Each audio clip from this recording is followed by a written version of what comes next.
Showbiz good boy image sa startup, action-packed naman ang panibagong series na pagbibidahan ni Oppa Kim Son-ho. Yan ang The Tyrant, kung saan makakasama ni Son-ho sina Jo Yoon-soo, Cha Sung-won at Kim Kang-woo. Asahan daw ang maraming physical at action scenes sa series. Chika ng apat na K-stars, hindi raw malayo na mabisita nila ang Pilipinas in the near future para makabonding ang kanilang fans. New season, new cast members naman para sa mystery variety game show na The Zone Survival Mission.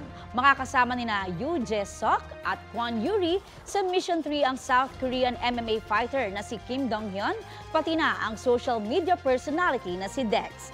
Chika ng mga bida sa inyong kumare, bukod sa physical skills, utak ang naging puhunan nila para malampasan ang mga mission.